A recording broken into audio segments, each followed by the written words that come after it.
അപ്പോൾ ഞാൻ കുറച്ച് ദിവസം മുമ്പുള്ള എൻ്റെ വീഡിയോ പറഞ്ഞായിരുന്നു എൻ്റെ കയ്യിൽ കുറേ കുപ്പികളെ ഉണ്ട്, അതൊക്കെ കാണിച്ചു തരായിരുന്നു. കുറേ ഒന്നും ഇല്ല കേട്ടോ, കുറച്ചേ ഉള്ളൂ. അപ്പോൾ ഞാൻ കുപ്പികളെന്ന് പറയുമ്പോൾ തന്നെ എൻ്റെ 2ാം ക്ലാസ്സിലോട്ട് വന്നാൽ ഞാൻ ആദ്യമായിട്ട് കുപ്പിവെള്ളം ഇടുന്നത്. അപ്പോൾ അത് ഇട്ടിട്ട് ഓടി കളിച്ച് ഞാൻ വീണ് എൻ്റെ കൈ മുറിഞ്ഞ് കയ്യിൽ ഇപ്പോഴും ഒരു പാടുണ്ട്. അപ്പോൾ അതിനുശേഷം ഞാൻ കുപ്പിവെള്ളം വാങ്ങിയില്ല. പിന്നെ എനിക്ക് അമ്മ മേടിച്ചിരുന്ന 10ാം ക്ലാസ്സിൽ പഠിക്കുമ്പോഴാണ്. അപ്പം ബാക്കിയൊക്കെ പൊട്ടിപ്പോയി, ഇത് അതിൻ്റെ ബാക്കിയായി, ഇത്രയേ ഉള്ളൂ ഇപ്പോൾ അതിൻ്റെ ബാക്കിയായിട്ട്.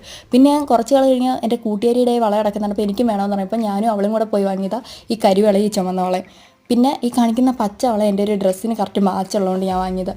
പിന്നെ കാണിക്കുന്ന ഈ വെള്ള, ഇതെൻ്റെ കൈക്ക് കറക്റ്റ് അളവായിട്ടുള്ള, പക്ഷേ കുറച്ച് ദിവസം മുമ്പ് എന്തോ കാര്യത്തിൽ വളയെടുത്തപ്പം ഇതിനകത്ത് കുറച്ച് വള പൊട്ടിപ്പോയി. പിന്നെ ഈ ഓറഞ്ചും പിന്നെ കാണിക്കുന്ന നീല, ഇതിനായിട്ട് ഞാൻ ചെന്നൈ പോയി വാങ്ങിയത്. ചെന്നൈയിൽ നമുക്ക് 40 രൂപയ്ക്ക് ഒരു സെറ്റിൽ 24 വളയൊക്കെ കാണും, അത് ഭയങ്കര ലാഭം. പിന്നെ കുറേ നാളുകൊണ്ട് ഗോൾഡൻ വള മേടിക്കണമെന്ന് പറഞ്ഞ് നടന്നപ്പോൾ ഇവിടെ അടുത്ത ഉത്സവത്തിന് വന്നപ്പോൾ ഈ ഗോൾഡൻ വള ഉണ്ട്, അപ്പോൾ എനിക്ക് അമ്മ മേടിച്ചെന്ന്. പിന്നെ ആണ്ട് ഈ സെറ്റ്, ഇതിപ്പോൾ ഞാൻ ഈ ഇടയ്ക്ക് ഫ്ലിപ്കാർട്ടിൽ നിന്ന് വാങ്ങിയത്. അപ്പോൾ ഞാൻ ആ വീഡിയോ കാണിച്ചായിരുന്നു. അപ്പോൾ അതിലെനിക്ക് ഏറ്റവും ഇഷ്ടപ്പെട്ട കളർ ഈ തത്തപ്പച്ച കളർ, എനിക്ക് കളറിങ് ഇഷ്ടപ്പെട്ട്.